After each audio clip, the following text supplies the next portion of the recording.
Gracias, Señor. Gracias por todo lo que usted está haciendo con esta su iglesia.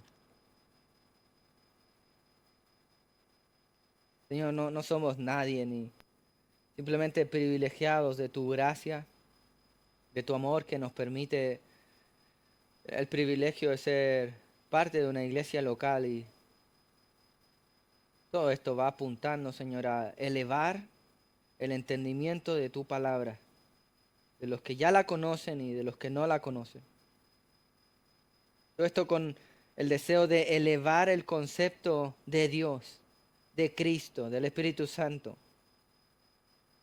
Esto con la finalidad de elevar, Señor, el concepto de la iglesia, de los santos, de la institución que tú has dejado aquí, Señor. Todo esto para ser luz en medio de un mundo caído, Señor. Ayúdanos a que todos estos esfuerzos, Señor, en que la iglesia se envuelve, tengan fruto conforme a tu voluntad y, Señor, solo sean guiados por ti. No deseamos hacer esto en nuestras fuerzas, aunque entendemos que hemos de esforzarnos, pero permítenos, Señor, la conciencia, la detención suficiente para saber, Señor, que dependemos solo de ti. Hacerlo dependiente de ti, siendo sensible, Señor, a la dirección que tú quieres darle a tu amada iglesia. Bendícenos en esta hora con la predicación, en nuestra serie de predicaciones de Tesalónica. Permítenos, Señor, seguir creciendo como iglesia y tener alimento espiritual que confronte y consuele, que aliente y desafíe, que corrija, Señor, lo que haya que corregir y que otra vez aporte a elevar las escrituras a Cristo, a Dios y a todo lo que tú tienes como propósito en nuestra vida. Te damos gracias, Señor. Oramos en Cristo Jesús. Amén. Permítame llevar y volver, ir todos juntos nuevamente a la serie de predicaciones que estamos teniendo sobre la carta de primera de Tesalonicenses. Y una de las razones que hace importante esta carta, aunque no es algo exclusivo solo de esa carta, sino a lo largo de toda la escritura, es necesaria, es útil para nuestra vida. Pero esta, como sabemos, carta está dirigida a la iglesia ejemplar, a la iglesia modelo que tenemos en el Nuevo Testamento.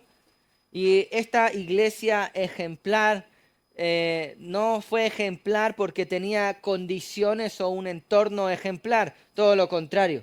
Tesalónica, como sabemos, estaba en medio de ciudades bastante corruptas, con altos índices de depravación moral y sexual y un sinfín de otros pecados que estaban a la orden del día en esta sociedad greco-romana del primer siglo, donde la traición abundaba. Así morían cada uno de los emperadores romanos incluso, y este era el contexto. De modo que otra vez no fue ejemplar simplemente porque tenía todas las condiciones, y esto ha de hacernos reflexionar porque tú y yo tampoco vivimos en plena condiciones para llevar a cabo uno de los propósitos más grandes, centrales, los objetivos primarios, escúcheme bien, que tiene Dios con nosotros, que tiene Dios contigo, que tiene Dios conmigo. En una época donde muchos quieren y dicen querer conocer la voluntad de Dios, y donde algunos piensan que esta voluntad de Dios es algo como casi que abstracto, un poco difuso, que no está al alcance de todos, que parece más bien algo confuso otra vez. Realmente hemos de detenernos y decir, esto no es así, esto es una idea que ha querido instalar Satanás. Dios quiere revelarse. Dios quiere revelarse, Dios quiere darse a conocer. El punto es que Dios quiere darse a conocer otra vez, como decimos incansablemente, por medio de su palabra. Hay algunos que buscan a Dios y quieren conocer la voluntad de Dios por medio de las emociones. Hay algunos que esperan señales, que algo pase, que un rayo de luz pase, que alguna persona como que parece que casi le faltan que le broten las alas de la espalda y ya le hable y le diga algo que le haga sentir. otra vez una emoción, un pensamiento, una señal, una situación. Todo esto está contrario a lo que algunos otra vez dicen que quieren escuchar, una voz del cielo o algo así. No, hermano, Dios se ha revelado por medio de su palabra. Él la inspiró y esto es la señal más grande, entre otras cosas, que tenemos de manera concreta de alguien que inspiró divinamente a tantos autores a lo largo de tanto tiempo y que tiene plena coherencia y que tiene por lo demás plena vigencia. De modo que hemos de cambiar nuestra mentalidad y adaptarla a la de las Escrituras. Y esto, mi querido hermano, que es el ejercicio que todos nosotros estamos llamados a hacer, lo podemos condensar, lo podemos encapsular en una frase que es mucho más conocida, que probablemente me hubiese hecho saltar toda esta introducción. ¿Qué estoy diciendo? Présteme atención. Que tú dejes de pensar como el mundo, que tú no te adaptes al sistema de este mundo y que tu mente, tu corazón se adapte a las ideas bíblicas y sea moldado por las ideas bíblicas. Es el llamado supremo que tiene Dios con tu vida, porque esa es su voluntad y a esto los cristianos llamamos santificación. Más fácil, ¿verdad? Eso es lo que es la voluntad suprema. Uno de los puntos supremos que tiene Dios a lo largo de toda la Escritura con las personas, contigo, conmigo, es que seamos santificados. Pero la santificación hoy en día no es un término popular en la sociedad. No es un término que hemos de ir a buscar en la sociedad actual, en lo externo. No es lo que hicieron los tesalonicenses en su época greco-romana. No, en una sociedad en la que vivimos donde, por ejemplo, el libre pensamiento, la autoexpresión, la comodidad sin límites, es la que el mundo quiere exaltar, inspirar, donde cada uno tiene su propia verdad, no hay espacio para la santidad bíblica. ¿Se da cuenta usted cómo es una contraposición?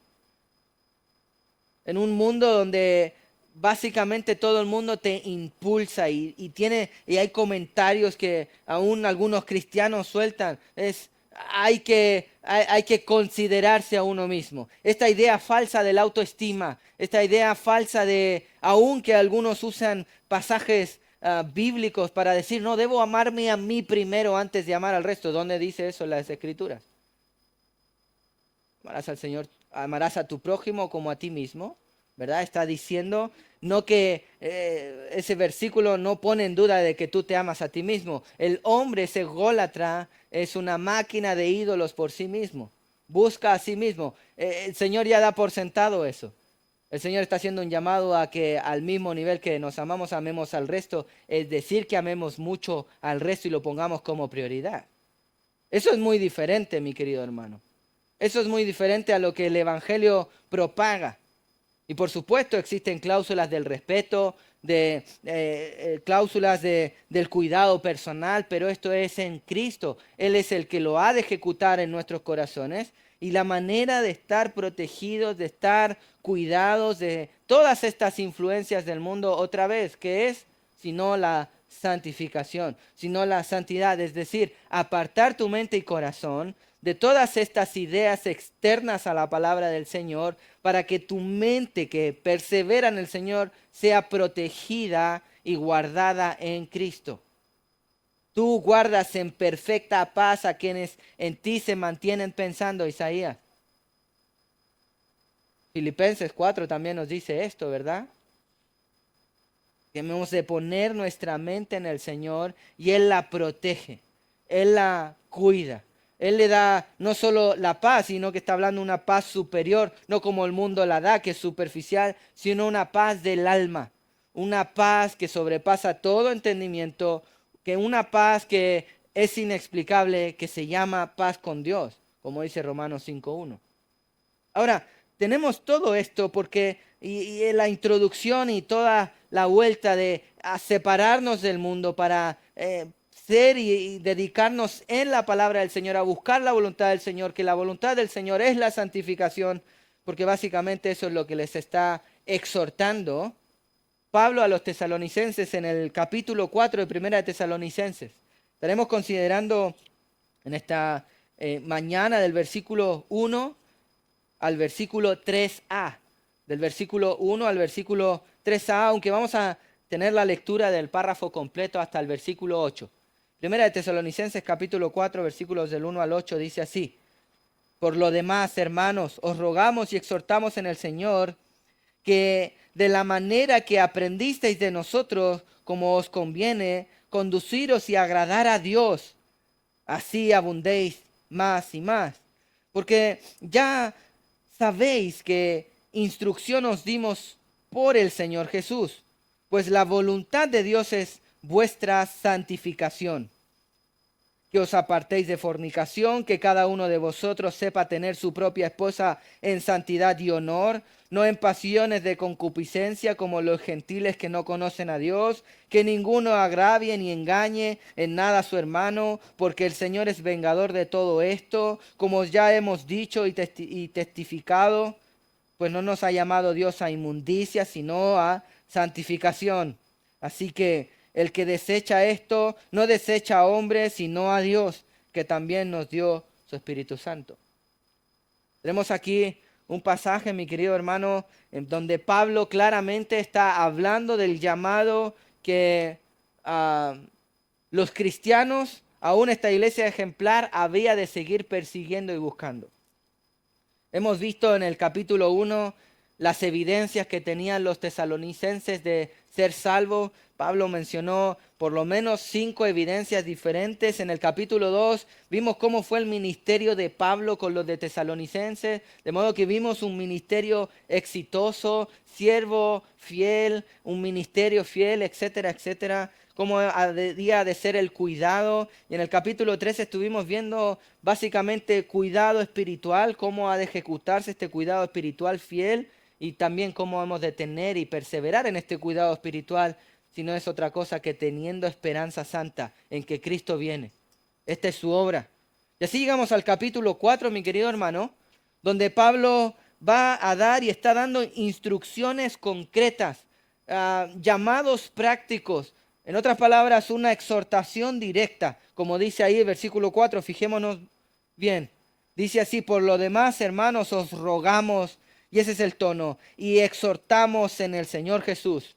Esa es la manera en la que Pablo se va a dirigir a sus hermanos, rogando y exhortando. Vamos a aclarar qué significa eso. ¿A sus hermanos a qué?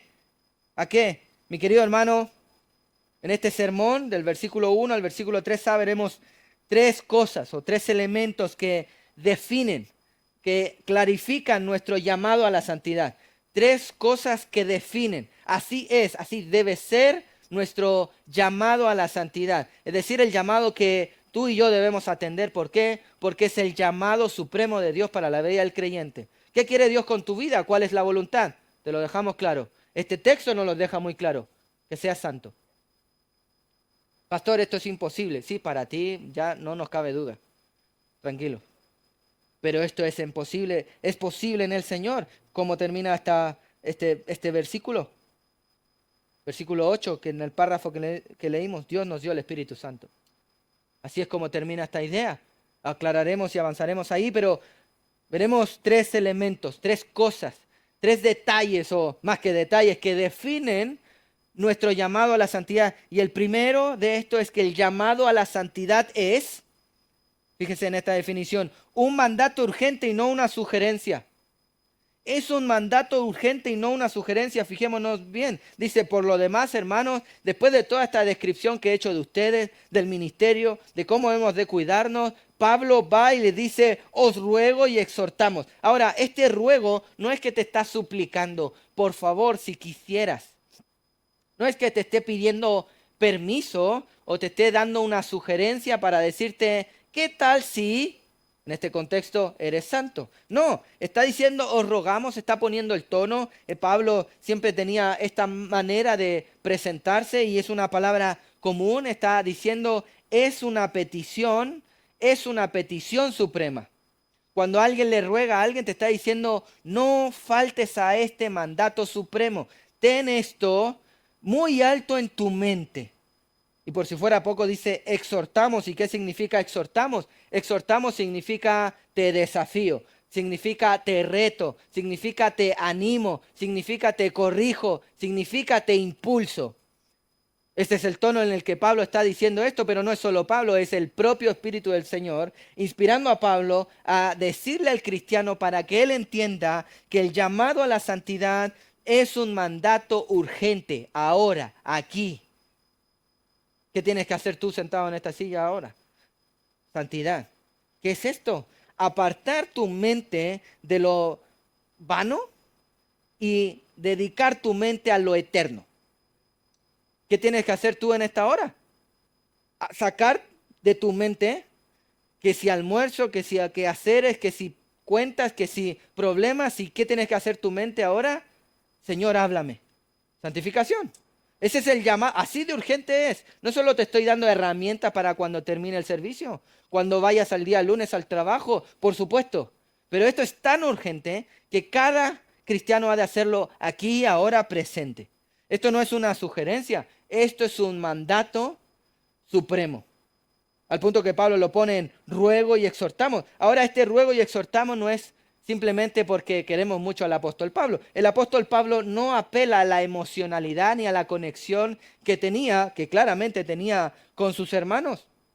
Esto no fue ni siquiera un mandato emotivo, apelando a, por favor, hermanos, ya que nos queremos mucho, sean santos. Pablo no está apelando eso con sus hermanos en Tesalónica. Él está diciendo que le está rogando y exhortando, fijémonos bien, ¿quién? ¿En quién? En el Señor Jesucristo. ¿Se fijó bien cómo lo presenta? Él podría haber dicho, los rogamos y les exhortamos en nuestro Salvador, o en Yahvé, o en Adonai. Bueno, aquí tenemos casi el equivalente a Adonai. Está mandando él, ¿quién? El Señor. ¿Quién es el Señor? El Kyrios. ¿Qué es el Kyrios? Nuestro hermano Ever lo explicó la semana pasada. La autoridad suprema en la vida del cristiano. Tú no puedes tener a Dios como Salvador si no es tu Señor. Y un Señor no pide por favor, manda, ordena, da directrices. Así es como se presenta su palabra. Hay algunos que creen que el predicador debiera ser menos estricto, como si tuviéramos la posibilidad, como si tuviéramos la autoridad para hacer eso. No. Hermano, ¿cuál es la autoridad suprema en esta iglesia? La palabra. La palabra, como ha de serlo en todas las iglesias, ¿verdad? Hermano, otra vez, la palabra del Señor no son sugerencias, no son simplemente, mira, te doy un tips para la vida. No. ¿Cómo se presenta la palabra del Señor? Puedes anotarlo ahí, Salmo 19, no lo tenemos, pero vas a ver que en el Salmo 19, del versículo 7 en adelante, por lo menos se presenta la escritura como ley. Si tú te fijas, Salmo 19, versículo 7, se presenta la escritura como la ley de Jehová, que es perfecta y convierte el alma. ¿Cómo más se presenta? Fijémonos, el testimonio de Jehová, es decir, lo que Jehová cuenta. Eso es fiel. Los mandamientos, versículo 8, los preceptos, versículo 8, los juicios, el versículo 9, etcétera. Todo el tiempo la escritura se presenta como mandatos y no como opciones. ¿Y cuál es el mandato? ¿Cuál es el mandato supremo que tiene Dios con sus hijos? Santifíquense. Santifíquense, aparten su mente de las ideas de este mundo.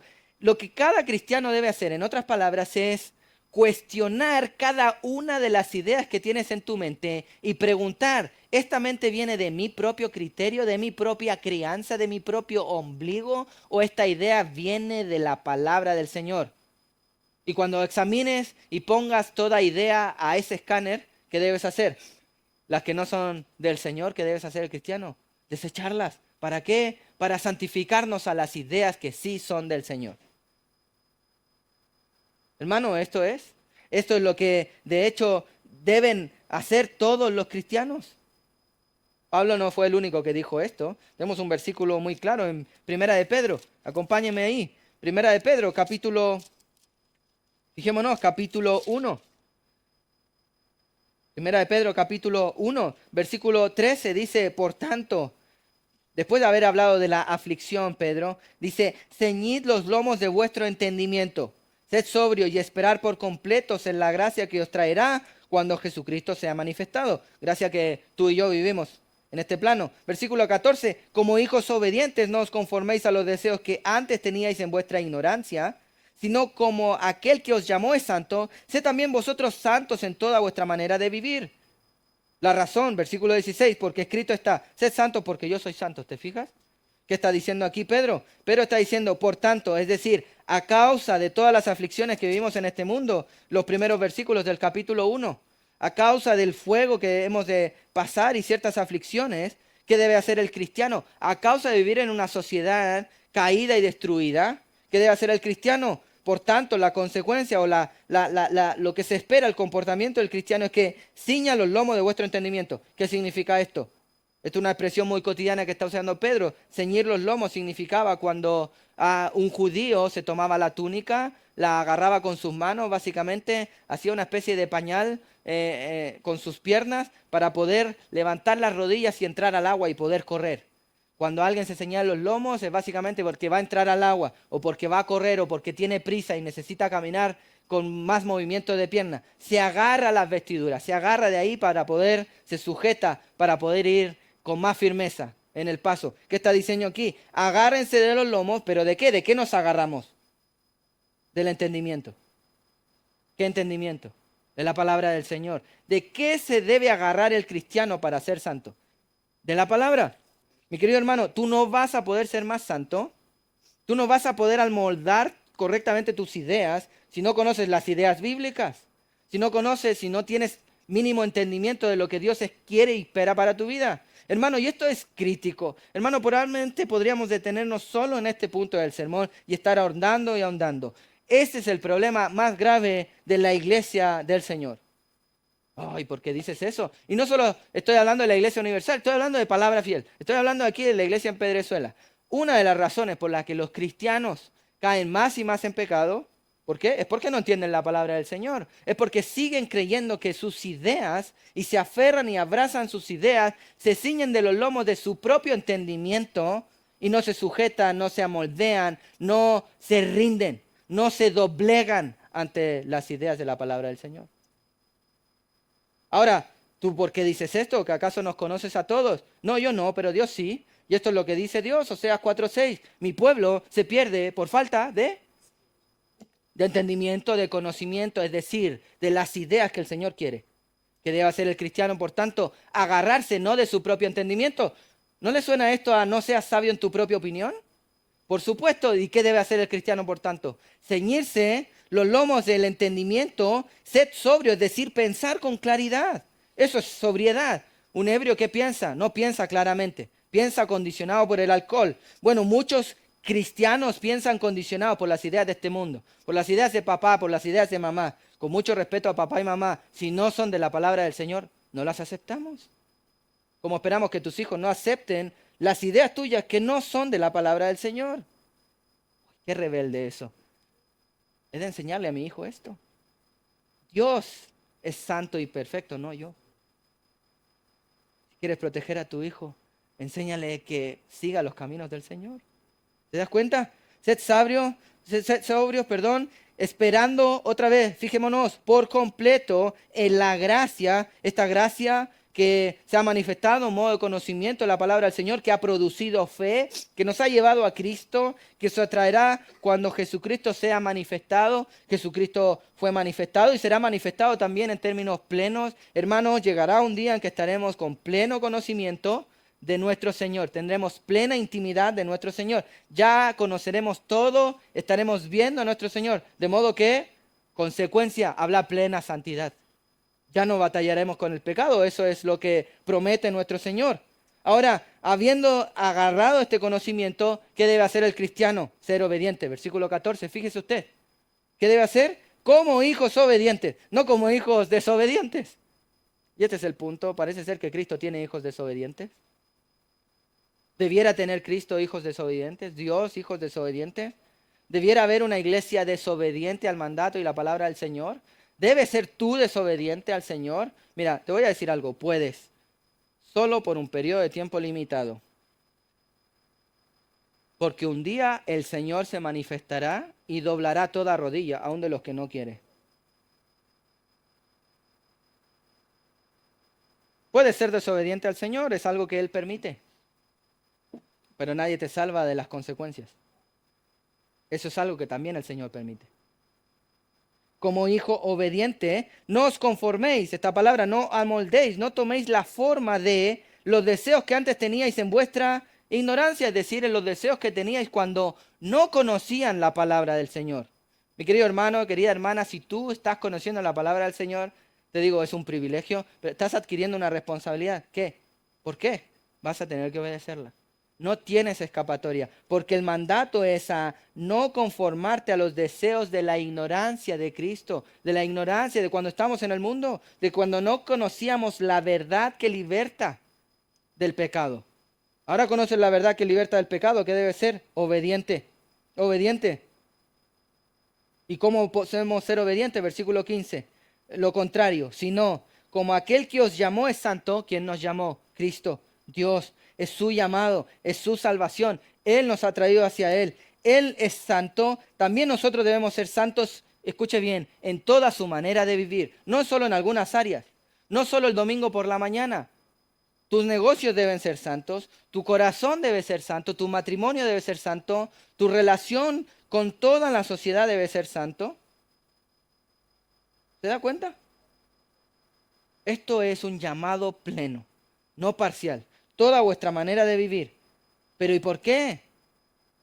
Porque si fuera poco, escrito está, sed santos, porque yo soy santo, dice el Señor en el Antiguo Testamento también. Está citando la propia escritura. ¿Se da cuenta? Hermano, el primero de los tres elementos que quiero compartir con vosotros es que definen la santidad, es que el llamado a la santidad es un mandato urgente. Es aquí, ahora. No es una sugerencia. ¿Qué pretendo que pase contigo ahora mismo si estás prestando atención? Es que tengas una presión. El que es, parece que el pastor me puso una carga, una mochila pesada. Qué bueno. Hermano, así hemos de sentirnos. Así hemos de caminar con reverencia y temor al Señor. Ahora, no estoy olvidándome de la gracia, por supuesto, porque esta mochila solo la puedes llevar porque su yugo es fácil, su yugo ligera nuestra carga. Él nos puede hacer santos, no tú. De modo que si no buscas a Cristo, la santificación para ti es imposible. Es un llamado que no vas a poder atender. Busca a Cristo. ¿Te está costando la santificación? ¿Tus pensamientos? ¿Tu corazón? ¿Tus decisiones? ¿Tus actos? ¿Te arrepientes de las decisiones y actos que has tomado? Vuelve a Cristo. Sé obediente. Agárrate de la instrucción bíblica que el Señor normalmente da por medio del liderazgo de una iglesia, por medio de hermanos con mayor madurez, por medio de la claridad de su palabra, y arrepiéntete. Eso es lo que ha de hacer el cristiano, como un hijo obediente. Permítame usar esta misma ilustración. Imagínese usted, bueno, es algo cotidiano para mí. Mis hijos, si todavía están aprendiendo a ser obedientes, no siempre lo hacen, ¿verdad? El Señor también sigue tratando mi propio carácter de cómo enseñar a estas criaturitas, ¿verdad? Pero estaba el otro día con unas personas y le di una instrucción a mi hija menor. Ella quería salir a descubrir el mundo caminando en sus pasitos borrachos por ahí. Le digo, Ruth, no, vuelve aquí. Se dio vuelta y me queda mirando. Me da una sonrisita. Pero yo sé que si yo me río, ella cree que mi instrucción no vale. De modo que fui severamente y le dije, aquí, ahora. Y ella se devolvió, llorando. Y claro, quedé como el padre del año o algo así. Porque la gente alrededor dice, wow, solo un año y ya le obedece. No os engañéis, no siempre lo hace. Y lo aprenderá y también probablemente, esperamos que no, aprenda a dar vuelta al padre. Esperemos que eso no suceda, ¿verdad? Pero bueno, fue circunstancial. Alguien vio y dijo, este tiene autoridad sobre esta persona, de modo que esta persona que la reconoce fue obediente. Eso fue la figura. Otra vez, ya te digo, circunstancial. No estoy tratando de ser el héroe de nadie. El punto es, si tú reconoces la autoridad de Dios, ¿qué debe hacer tus pasitos borrachos que quieren ir a pulular por el mundo? ¿Volver? Vuelve. Sé obediente. Ríndete al Señor como un hijo obediente. Yo no le estaba preguntando a mi hija si quieres volver, te sientes motivada a volver, tienes el ánimo de volver, tienes las condiciones de volver. No, no, vuelve. Punto. No nos amoldeamos al mundo. No te voy a preguntar si quieres o no. Yo te voy a decir, todo aquel que camina en su carne no quiere volver. ¿Por qué? Porque camina en la carne y los deseos de la carne son contrarios a los del Espíritu. Simplemente vuelve, sujétate a la instrucción aunque no quieras. Sé obediente. No esperes la motivación. No, no, no. Sé obediente. Esto es un mandato urgente. Esto es un mandato supremo. Ahora, tú te preguntarás, vale, sé que la santidad es un mandato urgente, la santidad es un mandato supremo, y aunque ya dijiste y diste señales en la introducción, ¿cómo sé qué es santidad? ¿Cómo sé qué no es santidad? Porque tampoco quiero volver a la iglesia simplemente para tener una vida religiosa, para tener una vida externa que parece estar en orden, pero mi corazón se va perdiendo. Ahora, ¿cómo sabemos qué es santidad? Te voy a decir muy claramente cómo sabemos que no es santidad. No es basado en tu criterio, ya lo hemos dicho. No es basado en tu yo creo que, para mí sería mejor que. Hay muchos hermanos que creen tener la respuesta en su propio criterio. Y otra vez, esto va contra el principio puntual de la santidad, que es alejarnos de nuestras ideas y ir a las ideas del Señor. El segundo elemento que define nuestro llamado a la santidad. El primer elemento es que es un llamado urgente. El segundo elemento que define el correcto llamado a la santidad es que el llamado a la santidad es según el estándar bíblico y no según el estándar personal. El llamado a la santidad, el llamado a lo que debemos amoldarnos, es un llamado bíblico y no un llamado según mi propio criterio. Hermano, esto es lo que está diciendo. Fijémonos, versículo 1, parte B. Los exhortamos en el Señor Jesús que de la manera, fíjese usted, cómo debes hacerlo, que aprendisteis de nosotros, como os conviene conduciros y agradar a Dios, así abundéis más y más. ¿Qué está diciendo Pablo aquí? Pablo está diciendo que los de Tesalónica tenían que imitar la fe de Pablo, en otras palabras.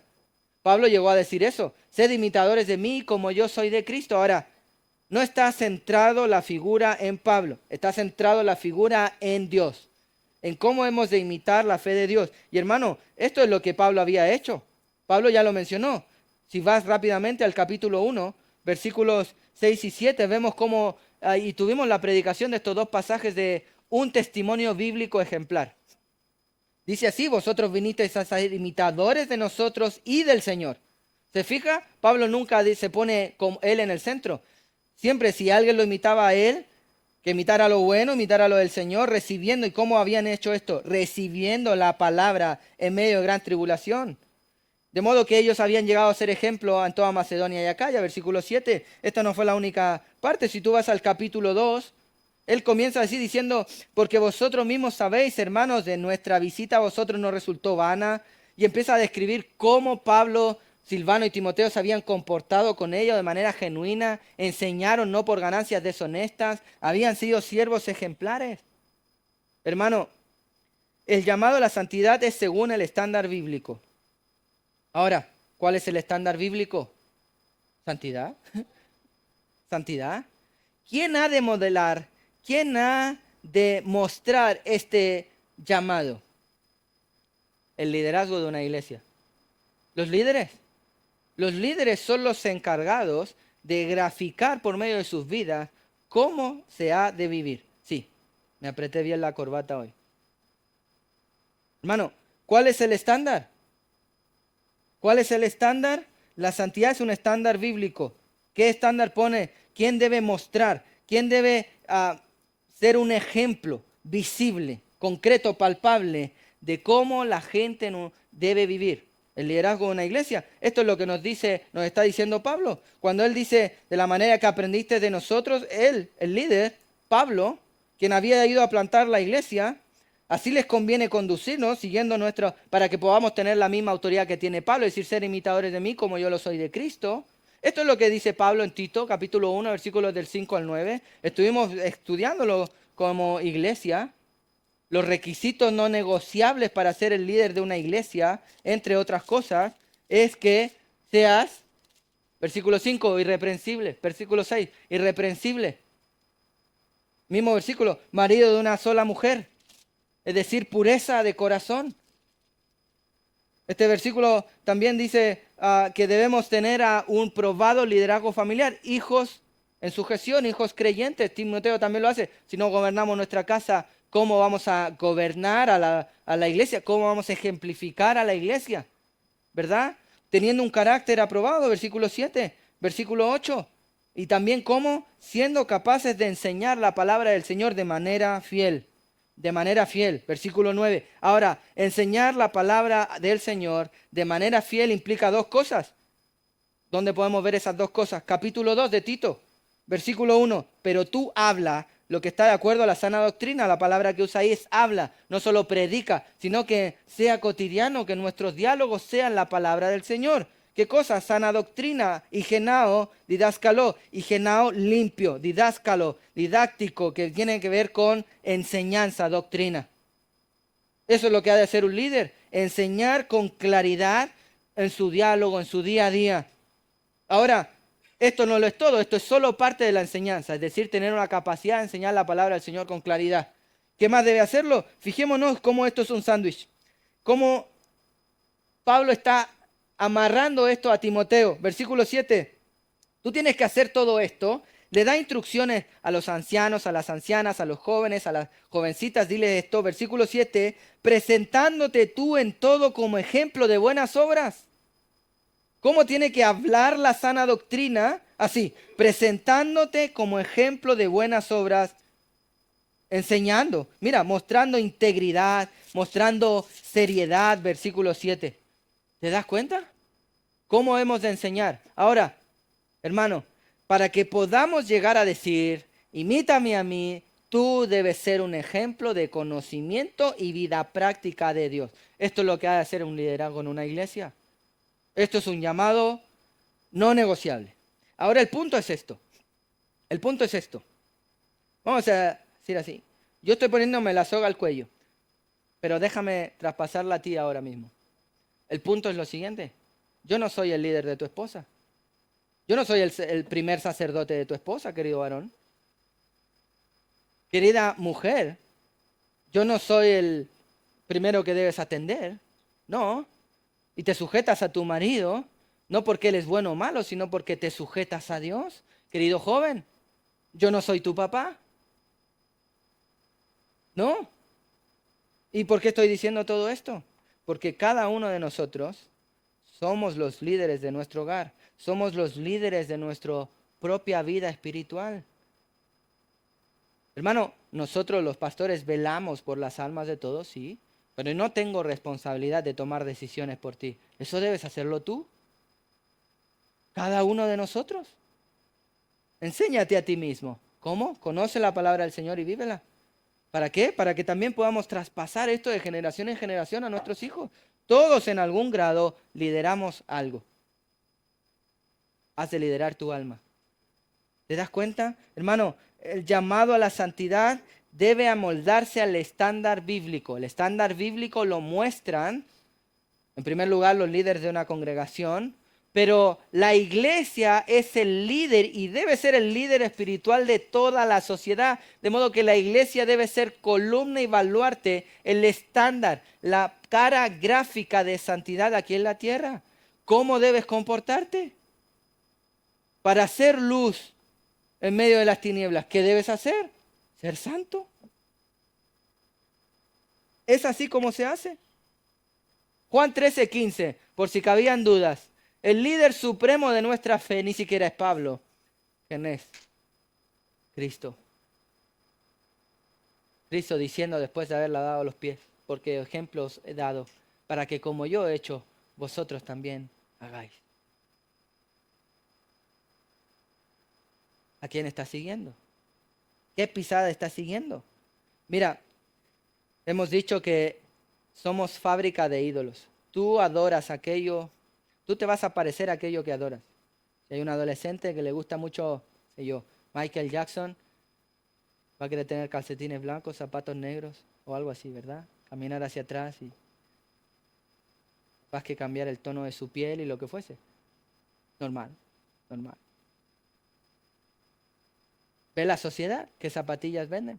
La de los artistas. ¿Qué ropa se vende? La de los artistas. Lo que se está consumiendo, claramente. Ahora imagínate todos nosotros consumimos y nos dedicamos a consumir a Cristo, su palabra. ¿Qué es lo que va a pasar? Lo que pasa cuando el Señor opera en nuestros corazones, santidad. Hermano, el llamado a la santidad tiene un estándar bíblico y no el personal. Tú no puedes ser santo en tu propia opinión. Tú no puedes decir, aquí el pastor exagera. Aquí no creo que sea tan así. Quizás hay que leer de nuevo ese pasaje o habrá que actualizarlo. ¿No? Mi querido hermano, permíteme contarte algo. Cuando hacemos consejería bíblica, hay algunas cosas que escuchamos cotidianamente y uno de los mayores peligros que ya nos salta una alerta cuando alguien viene a pedirnos un consejo es cuando viene y nos dice, Dios me dijo que. Bueno, si Dios te dijo que, ¿qué te voy a decir yo?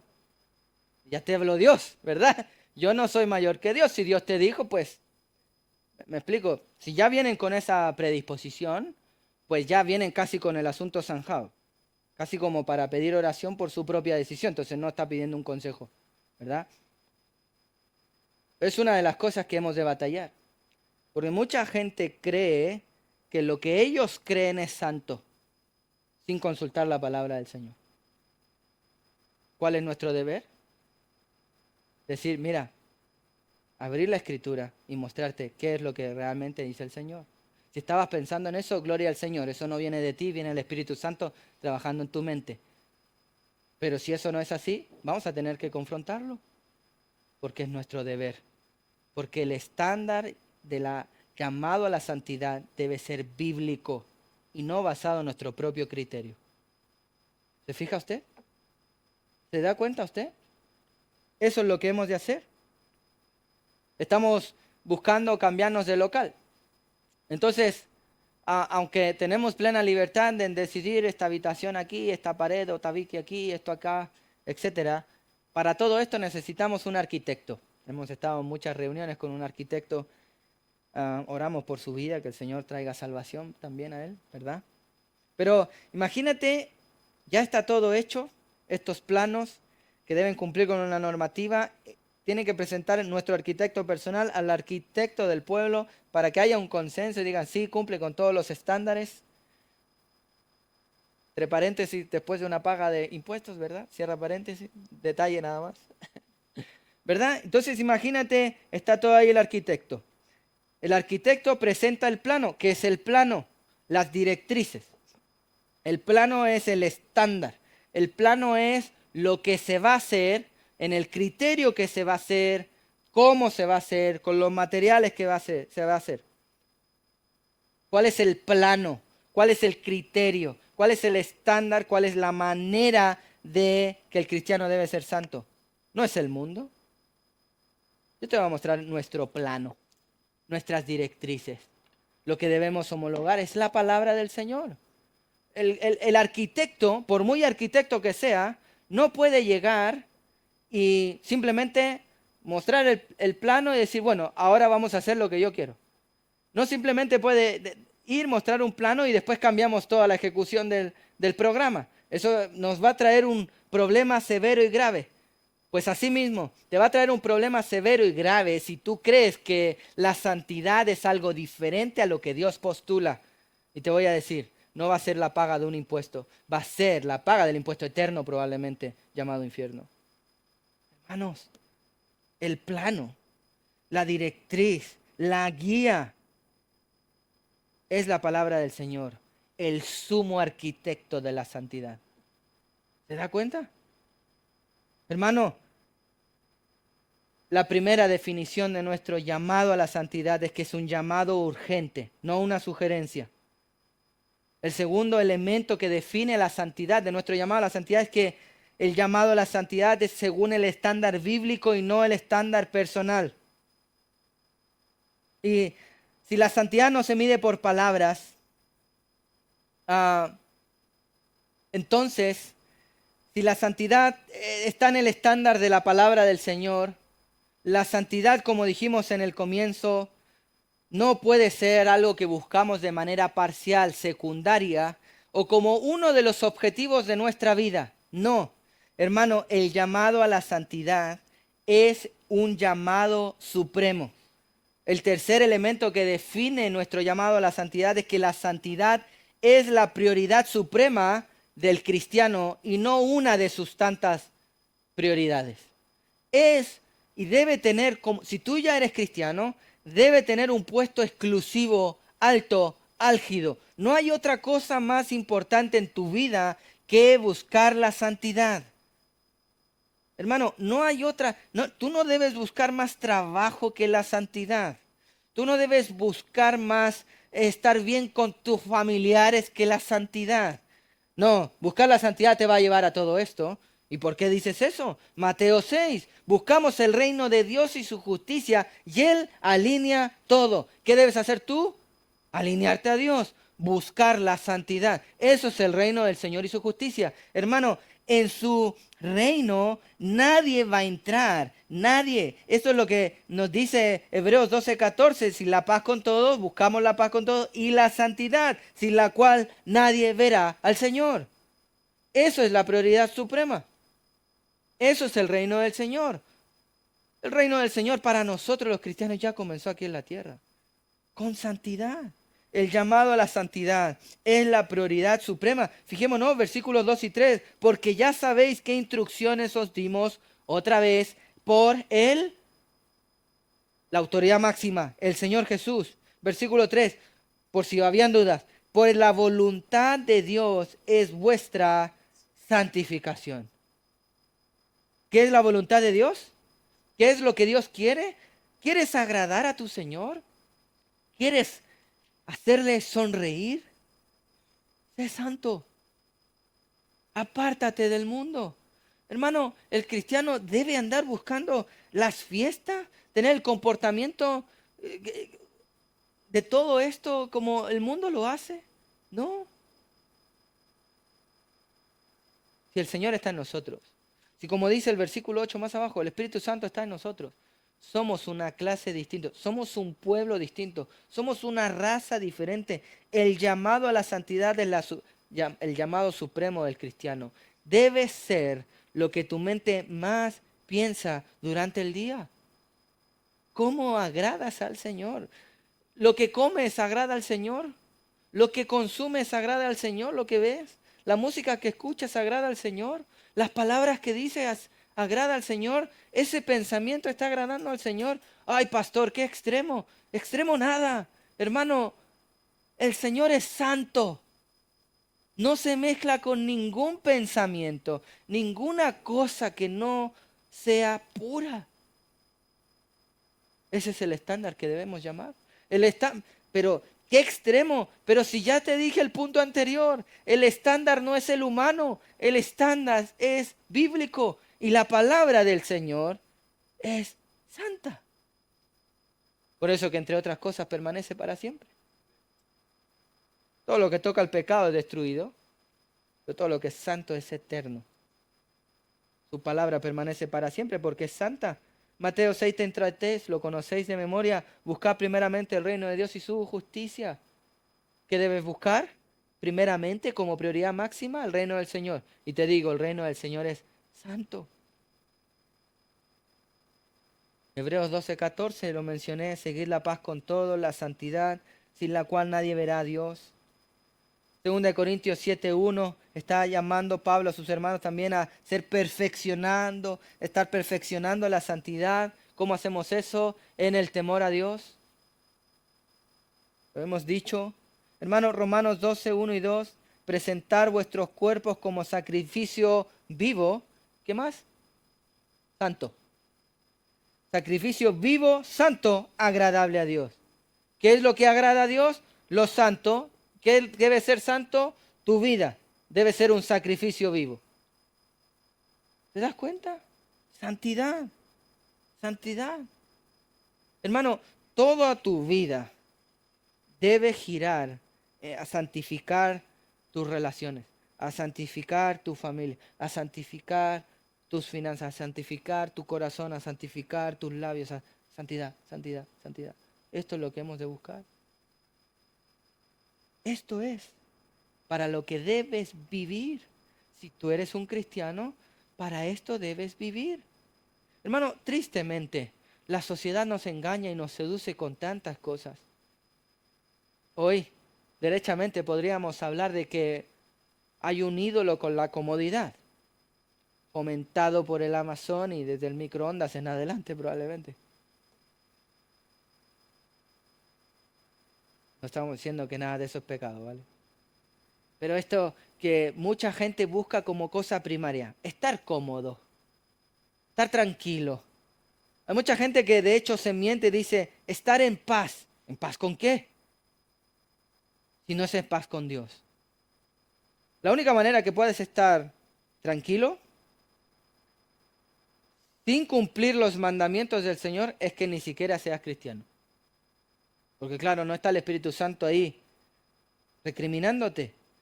Pero si eres un cristiano, es que no vas a poder estar, ni pecar tranquilo vas a poder, porque esto es contrario al Espíritu del Dios. ¿Te das cuenta? Santidad. Para esto hemos de dedicarnos, para esto hemos de vivirnos. Nuestro querido hermano Joao hace ya bastante tiempo atrás predicó sobre cómo hemos de disciplinarnos para la piedad, disciplinarnos para la vida santa. Pablo lo usa así en Timoteo, como la vida de un atleta. Piensa tú en un atleta. Hermano, se prepara para los Juegos Olímpicos. Come, duerme, entrena, piensa. Lo que está viendo son otras carreras o otra gente desarrollando su propia disciplina. ¿Para qué? Para poder ver, pulir su propia disciplina. ¿Te das cuenta? ¿Para qué debes comer? Podemos gozarnos con la comida, sí, pero para santidad. ¿Para qué trabajamos? ¿O cómo trabajamos? Mira, si tú haces esto, ya ni siquiera tenemos que aconsejarte qué trabajo tomar o no, por ejemplo. ¿Por qué? Porque tú vas a buscar que todo apunte a tu Señor. Por ejemplo, si un trabajo te impide congregarte, ¿eso te santifica más o no te santifica menos? Bueno, tienes tu decisión. Ahora, yo no estoy diciendo que esto es tarea fácil, no. El problema no es que tengas un trabajo que te haga trabajar los domingos y estés orando al Señor para que busques otro trabajo o Él te permita encontrar otro trabajo. No, el problema es cuando ni siquiera esto te aflige. Cuando ni siquiera lo estás buscando. Si lo estás buscando, gloria al Señor, mi querido hermano. Confía en el Señor, sé prudente, sé sabio. El Señor nos conducirá, el Señor abrirá las puertas porque Él tiene más deseo de tu propia que tú mismo de santificarte. Pero óralo, pídelo. El problema es cuando no lo buscamos. ¿Por qué? Pues no estamos buscando santidad. Hay una evidencia, ejemplo práctico. ¿Te das cuenta? ¿Qué debemos hacer? Ser como atletas que buscan santidad. Hermano, 3 cosas que definen la santidad, nuestro llamado a la santidad. La santidad el llamado a la santidad es un mandato urgente, no una sugerencia. El llamado a la santidad es realmente en el estándar bíblico y no en mi criterio personal. Y el llamado a la santidad es la prioridad suprema y no una de las tantas que debe tener el cristiano. ¿Se fija usted? Ahora, cuando un cristiano tiene este alto concepto de la vida que debemos vivir, de la santidad, sabe que el llamado a la santidad es un llamado urgente, sabe que el llamado a la santidad es en el estándar bíblico, sabe que el llamado a la santidad es la prioridad máxima. ¿Sabes qué pasa? Cuando entendemos este orden, se acabó la discusión. Se acabó la discusión. Porque nos quedamos básicamente sin excusas de no atender este llamado a la santidad. Nos quedamos sin más pretextos para obedecer. Se acaba la discusión, se acaba el conflicto, ya no hay nada más que debatir. Tristemente escuché a un líder eclesial un día diciendo, bueno, pero nadie lo cumple. ¿Tenemos que debatir eso? O sea, porque nadie lo cumple, el pecado del otro me da licencia para pecar a mí. ¿No? Si tú entiendes que es un llamado de Dios, es Dios, el Señor. Hermano, en menos de 3 versículos, porque solo llegamos al versículo 3a, repite 2 veces el Señor Jesucristo. Está hablando del tono que es ruego, exhortamos. ¿Te das cuenta? O sea, ¿qué lo está pidiendo? Dios, no la sociedad. Se acaba la discusión. ¿Qué debe hacer la iglesia? ¿Qué deben procurar los líderes? Hermano, pues entonces llega alguien que predica fenomenal. Predica excelentemente bien, tiene un carisma. Uy, sin embargo, hay pecados visibles en su vida. Sin embargo, probablemente no es marido de una sola mujer o no tiene a sus hijos en sujeción. ¿Lo podemos hacer anciano de la iglesia? No, no, porque ese no es el estándar bíblico. Eso sería negociar. ¿Te das cuenta que son elementos importantes a la hora de tener y establecer una iglesia local? ¿Quieres servir a tu congregación? Qué bueno, gloria al Señor. Busca la santidad primero de tu vida antes de querer animar a otros a hacerlo. ¿Te das cuenta? Qué legalista, qué moralista, qué falto de gracia y misericordia. Bueno, podéis darnos cualquier calificativo. Lo que nosotros queremos ser es obediente a nuestro Señor. Porque hay un solo Señor. Hay un solo Señor. Ahora, por lo demás, permíteme responder a esa injuria. ¿Qué legalista? No es bíblico. ¿Qué falto de gracia y misericordia? No hay nada más misericordioso y gracioso que la verdad del Señor, que nos liberta del pecado. No hay nada más gracioso que el Señor haya entregado el Espíritu del Señor con la instrucción de la palabra del Señor para que la podamos entender y el Espíritu Santo que nos lleva a la ejecución de esa perfecta y agradable voluntad que por lo demás para todos los cristianos es nuestro deleite vivir en santidad porque sus mandamientos no son gravosos, porque tú complaces los deseos del corazón de aquellos que se complacen en ti, que se deleitan en ti. Salmo 37:4 es y debe ser el deseo del cristiano agradar a su Señor. ¿Cómo? Viviendo de manera santa. Vamos a orar. Oh Señor, ayúdanos a desear santidad.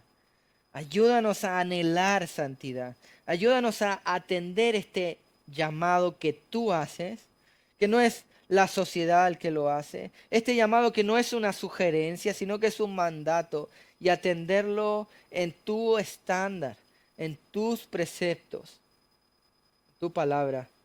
Y atenderlo como algo que es una prioridad máxima. Algo que no es un accesorio, no es algo simplemente que cae y simplemente es la consecuencia. Sabemos que la santidad es la consecuencia de tener intimidad contigo, pero por lo tanto ayúdanos a tener comunión contigo, a esforzarnos y clamar por más de ti.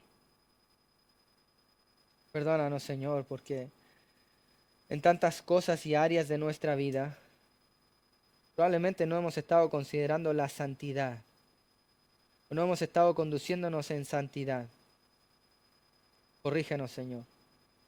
Cámbianos, redargúyenos y ayuda a que esta exhortación que viene por el Espíritu Santo en la vida de Pablo, hoy a nosotros por medio de tu palabra, nos impulse, nos exhorte, sea un empujón al poder buscar la verdad. Señor, y todo aquel que ha estado falta de esto, sin buscar la santidad, sin agradarte a ti, sin estar en tu perfecta voluntad, permítele, Señor, volver como un hijo obediente a tu redil, como un hijo obediente a tu palabra, a tu voluntad. Permítenos, Señor, no acallar ni apagar el fuego del Espíritu como tú dices en Corintios, Señor,